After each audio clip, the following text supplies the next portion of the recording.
funny thing about kids is that the same reason why we lose it and the same reason why we hold it up together. Welcome to the Parenting Show. This is a show where we'll be talking about matters parenting, from real life stories of parents experiencing different journeys through parenting, and even having experts on the show giving us advice pertaining parenting on what you can do on some of the things as we walk through the journey of parenting. The solution to anything parenting starts with yes, I'm here.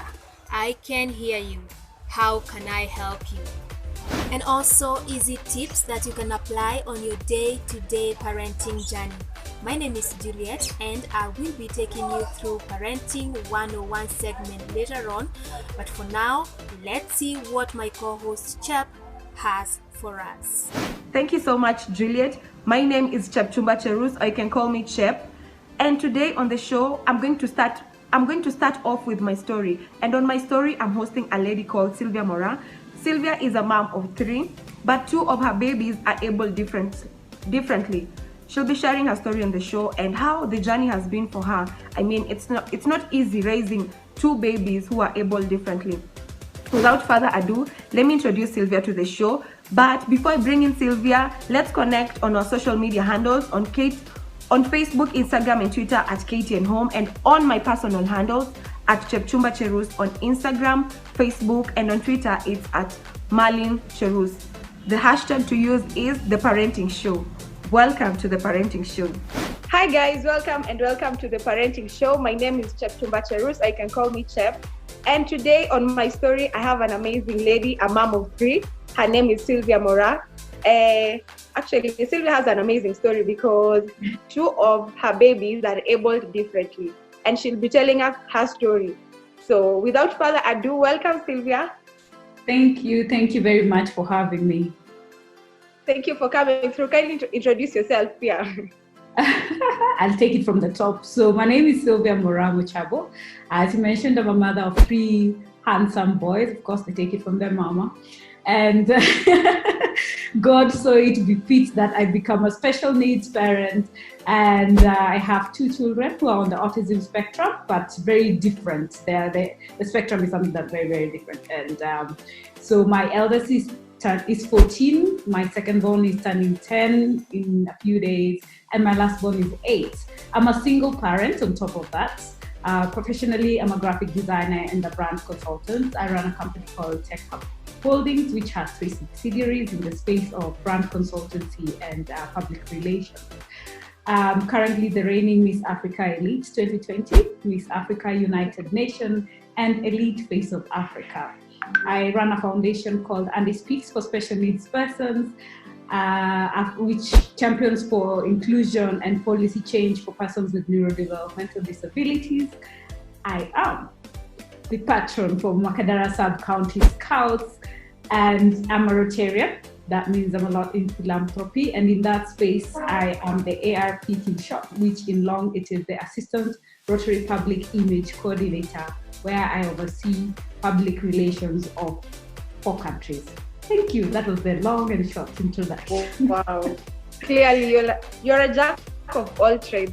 How has it been for you? Actually, yeah, just tell us that kidogo, then I'll bring in the first one. Okay.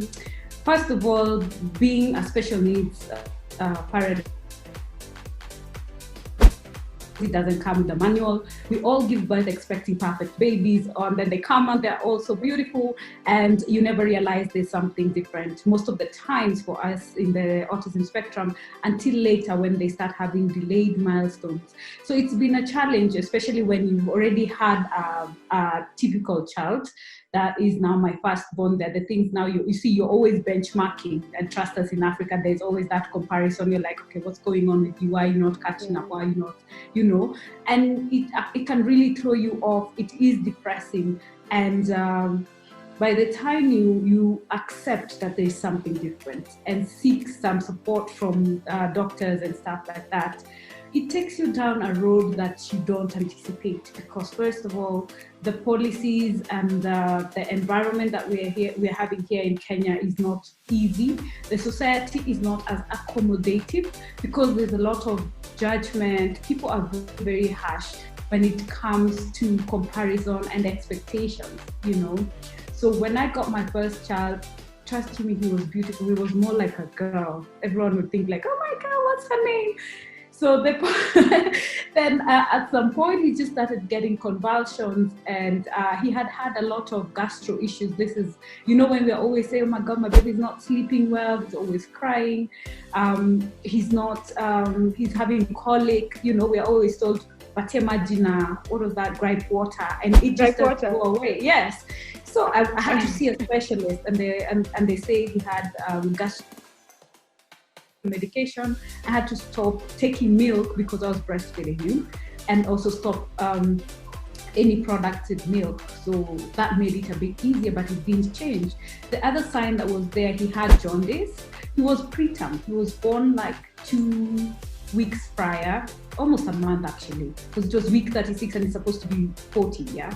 But I had a very supportive family at work, and also immediate family. So yeah, baby came, and here we are. You discover as time goes by, because he didn't walk in time. When the convulsions came, you know, no one tells you some of these things. You don't expect it. Convulsions, for me, I felt like my child was dying, because during a convulsion, the entire body is shaking. His eyes roll back like it. You just see the white area. You know those things you see in scary movies, and this is your child. And you can't tell what is going on with them at that point in time. You don't know who to run to. So I just called up my doctor. I said, go to there. So we're like, you know, the way we're always told, put a spoon. You're thinking, this is a baby. I can't start putting spoons. He's not frothing. It's just totally different. So it lasted for a while. Then he just went quiet. And I'm like, he's dead, you know? And I didn't know what to do at that time. So I just called up mom. I called up, you know, all the people who advise you at the point in time. Then I called my pediatrician. So he was like, no, just rush him back to hospital. Then now that's when we started the process of trying to find the cause, and that is advising why we had the CT scan. And that is what was found. So I was told within 5 years, it should be okay.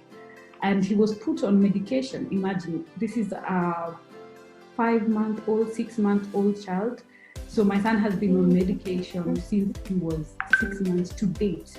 You know, when people tell you, like, when the doctors say, we think by the time he's 5, he'll be okay. When he's not walking, everyone's like, he's okay. A boy, he'll catch up. My son delayed milestones. Yeah, all the delayed milestones. And then for me, I was so engrossed with all these other issues my baby was having, that I didn't realize small things. Like my dad was like, his neck is still, you know, flimsy at like 3 months. I'm like, what are you talking about? Because I didn't realize that. He's like, no, by now your child should be very firm and all these things. Then when he started crawling and then he was hit by the convulsions, the side effects used to be, because you see what convulsions do, they tamper with also the brain development. Mm-hmm. So your brain cells die. You can either get mental retardation, you can actually die. So at this point, my son used to get a lot of brain damage in that he would forget every milestone we had. He had started crawling, he stopped crawling. He had started, you know, mumbling like he's about to talk. He stopped that. Yeah. So it was a very depressing journey, to say the least. I was on medication, constant medication, pain. I didn't even know that yogurt and any ice cream was actually a soother for abdominal pain. That's a secret I learned. When you have, yeah. So there's a day I couldn't take, they couldn't increase my dosage for painkillers. But the doctor just said, you know what, just go grab some ice cream. You can imagine, I'm like, what do you mean? You know, like, yeah, it's actually quite helped with it. So I used to always have ice cream. But now it got to a point where the pain was too intense. They had to admit me in hospital, week 34, week 33. So I stayed in hospital for a week. I think also I was having so much pressurizing, you know, life expectations. I need to maintain this family. I still have this other child that I'm trying to cope and keep up with it. I had quit my job to give my child the attention that he needs. So I have a young business. It was crazy. It was just crazy. So they couldn't find what the problem was after all the tests you can think about. So the doctor just said, you know what, when it gets to 36 weeks, we won't wait. We'll just get this baby out, because when we're not sure what we're dealing with, it's a dangerous affair. So the day for going to CS came, and I went. And that's the point the doctor realized this whole time, my previous car was giving way. So you can imagine. So the baby was being exposed slowly. So he had said, if we had waited even an extra day, both of us would have died, you know, because he was like, this was just God, the way you guys have survived through. Looking at the time the pain started, he was like, this is just God. And I always say, thank God he had gone to the US in this point in time by the time I was discharged, and when he came back, and that's when he learned about that early rupture or when you give birth too close and then your body is not fully healed. So yeah, but the baby was preterm. He was tiny. He was 2 kgs. He looked like he was so small. It was hell on earth. But we're here, yay, we survived. So this other baby is growing, but you're too engrossed trying to feed and keep them alive that I did not notice that he too was delayed. And because remember, having a previous child who was delayed, this is like how many years apart? These are several years apart. I'd forgotten how it's like, because you have to read and try and educate yourself. So playing this balance was not easy, because at that time financially I wasn't stable, because I would eat 1 meal a day, so that because my child was also, my milk went because of all this pressure. I didn't have milk to breastfeed my child. I was stressed out, and they always say when you're stressed, the hormones also change the taste of the milk for the child, because now. How are you even maintaining your sanity during that period, or how are you able to unwind and at least come back to your normal self, even if things were not okay, and still come back and look at your babies and even smile and even have that, what is it called, the courage to take care of them, love them, at some point, I know it gets to a point, as a parent or as a mom, mtoto anaweza kustress and you decide, you know what, as in we hata nakurudisha kwa baba yako, but you are there, we get to those moments. I know those moments always come. Yes, the moments come, but I think my mom is very prayerful, because trust me, at that time, me and God were not best friends, because there is no way I was seeing you can be this cruel to one human being, because that's how I felt. No regrets, I'm like, no, there is no way all these things can be happening at the same time. And God gives you grace subconsciously. I never used to sit and, oh my God, I'm praying, I'm worshiping and whatnot. No, I would just walk and claim whatever, the power of attraction. When I used to walk to work, I'd leave my office at around 9 p.m. because fares were lowest at that time, because I have to manage my finances, yeah? So when I'm going home, I have to go with milk for the babies, remember, and porridge and whatnot. So everything was like a bare minimum. And when I'm walking, I used to declare, this is not my portion. I'd be like, God, look at me. I am walking, I'm looking to this matatu. It's 10 p.m. I'm a single lady. I was tiny. I was 48 kilos. And so it just looked like yes, exactly. I was 48 kilos at the time. I remember one time when I was walking with my kids and someone is like, oh, your brothers and sisters, why are they letting you carry? I'm looking at this person like, what? These are my kids, Oh, it was a crazy time of my life. But anyway, God gives you grace, even when you don't want to be his friend. But how I didn't lose it, I think it's because I had gone through depression after the child I lost. And I could identify when it's coming back, because I'd even attempted suicide before. So it's something that, been there, done that, I'm not going to go back, all right? So I had to brace myself. Like, you've been down before, you can sense when you're going down that road. So it's a matter of how you recollect yourself. I didn't have many friends. Because you see, when you marry early, everyone is like, okay, now that's a married woman, us guys are still single. So, and then you adopt your partner's friends. And when you divorce, you are alone. Everyone believes, everyone goes. So trust me, life opens up. Like life really opens up. That's the time you know who's your friend, who's not your friend. And I had my best friend was just with me through and through, during that time. Like for sanity, we'd be like, I know we don't have money, but I'd do like one night away, not away, but like take myself out to dinner with her. We'd go with her for dinner, just sit, talk, like what are you going through, and just be there for each other. Because she was also a single divorcee with 2 kids, and you can imagine she's the one who took me in even at the lowest point of time. So she helped me walk through this journey. I had acquired a friend also who helped me through, I used to go for rugby games with the boys, just distract yourself the chance you have. But over time, this was now later after I've gone through the darkest, because when you're going through the darkest tunnel, you don't even realize it. You're just staying alive. Of course, there are days I look at these kids and I'm like, if you were not here, my life was easier. But what that always did was send me back to regret. You see, like, because I'd been separated twice before, this was the third. I was like, had I not gone back, had I not sacrificed because of my child, the first one, to say, oh, I have a child, I need to go back for this child. Had I been selfish, maybe things would have been different. But you see, that's all part of parenting. We learn to be there for our children. We love our children more than we love ourselves. And that is some of the things that keep you going, even when you do not want to. The love, the tenderness, the openness that they show you, it cannot be compared to anything.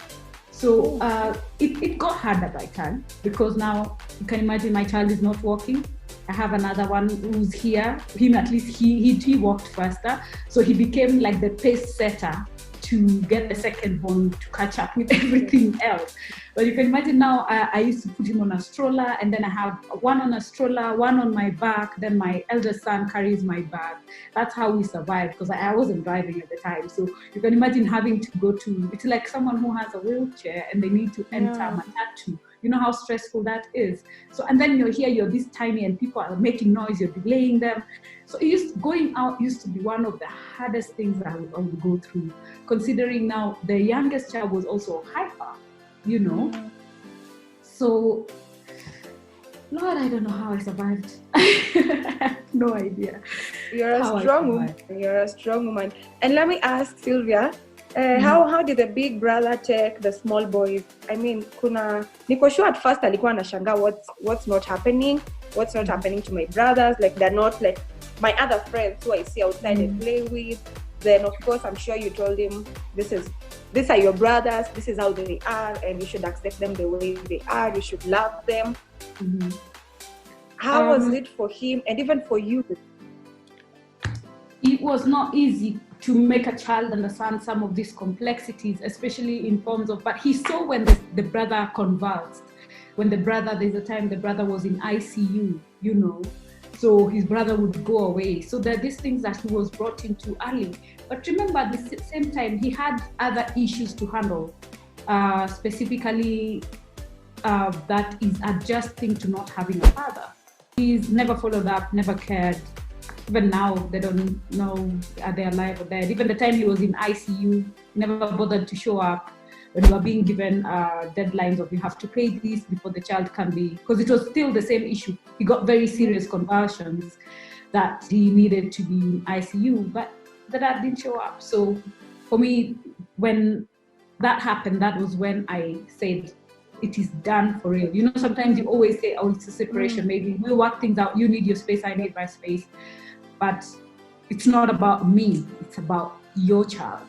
It has nothing to do with me. Me and you can have our differences, but your child is still a child. And that was the write-off for me. I just told my dad. Sylvia, one thing my mom always tells me is, mtoto ni mama, as in, you just when you get this baby, you just take care of him or her, ni kama uko peke yako, and that way, if anything happens, you'll still be okay, and you won't still depend on this person when you're younger, then you end up getting depressed or something. And as we wind up this conversation, how are you? I'm sure being able, like having kids who are able differently, it's a bit their medication is quite on the high. How do you handle their medical bills? I haven't. What I did is my dad took me under, and we are covered because I do consultation for his firm, so I'm under his. And we get covered through that, because otherwise I wouldn't be able to afford it. Considering one doctor's visit is 4,500. My middle child needs speech therapy, occupational therapy to just keep him at par with. Like he's turning 10, but he's not even a 5-year-old. You understand? In actuality, yeah, he still can't fully talk. He will not be fully aware of his environment in terms of danger. He's learning slowly. He doesn't know how to express pain. So you find by the time he's very sick, we have no idea. It's most of the time like extreme. He doesn't take medicine for like 1 day, 2 days. You're in hospital because of severe convulsions. The younger one was getting febrile convulsions, so he's also under medication. So it takes a toll on you. For me, I can't afford 3 sessions of 2 sets of therapy, and I can't afford therapy for 2 kids. So the last born speech therapy, we are doing it by communication because I can't afford to take him to speech therapy. He started talking at 3 when the brother was 5. Yeah, so but he's more, things are better. It's just more of the hyperactivity that is more of an issue. But for my middle child, the challenges are still there. We've gone through a lot of children not wanting him around, because there is a point in time when his muscle tones were not done, they were not very okay. He used to look at him like he's weird because he can't talk. His fine motor skills, and then you see for autistics, they get attached to things. So for him, you always find that to hang on to. It's his comfort. So you find you end up either I'd rather keep my child to myself than put him out there to face that rejection. But then even sometimes the thing is, they're so pure of heart, they don't realize the rejection, they don't feel it. But for you, parents, it breaks you into a million pieces. So what you asked me how the elder brother embraced it. I had to explain to him, this is what is going on. And he's the one who's also been through the same, because he'd be invited for a party and he'd be told, don't come with your brothers. And I had to instill in him, we are together for life, no one else. The 4 of us, no one will break us, no one will come in between us. If someone says they're not part of the equation, then ditch them. It's not worth the while. It's actually grown so much with all the awareness that I'm doing. I take him along with me, so he understands autism. He's the one who even told me, Mom, I saw a child who I think is autistic. And he's also my pride and joy. He's such a gentleman. Like I wouldn't know how life would be without my eldest boy and his level of intelligence and support. So God always has your back one way or another. As we wind up, Kabisa, what would you advise a parent who's taking care of a child who's able differently? And by the way, I think you're like my 4th person to interview, or like a parent who has a baby with special needs. And one thing I learned is, and I'm always grateful for it, like these babies have a very special, like they have a sharp memory, a very, very sharp memory. Please encourage a parent who's raising a child who has a special need, encourage them and how you've walking through your journey and the fact that you're still going with your baby. The first thing is, it's not a curse, as most people will say. There's nothing you did wrong. God chooses special angels to give them special children. So God knows something inside of you, and he knows you have the strength, the willpower, and just look at that child's ability. Like you just say, they always have that special, unique thing about them. My son's memory is great, that he knows all the songs, some I don't even know. Even if he can't talk, he will hum the tunes at the exact point. My last born goes to a place once, he can remember, he knows this house is for XYZ, this road leads to XYZ's place. So there is always that special thing, and we call him engineer in the house because he will fix everything. So focus on those small positive things that your child can do, and then support them. that's it. You just walk with them, do what you can as a parent. The way you do for any other child, do for them in the level that they need, and you will be amazed at how awesome they will turn out. Thank you so much, Sylvia. Thank you for your time, and thank you for sharing your story. I'm sure you've enlightened someone, like a parent who's handling a baby with special needs. And from me to you, I just pray that may God's grace be sufficient for you so that you can be able to raise the boys. I mean, it's not an easy journey, but I know God got you, Cynthia. Yes, thank you. Thank you so much, Cynthia. And thank you so much, guys, also for tuning in to the parenting show. My name is Chepchumba Cherus, and you're going on a short commercial break. And before then, please follow me on my social media handles on Facebook, Instagram, Chepchumba Cherus, and on Twitter, Malin Cherus. Thank you so much. We are going on a short commercial break. Coming up is Juliet, and she has an exciting topic that she'll be talking to someone. So don't go anywhere. Thank you.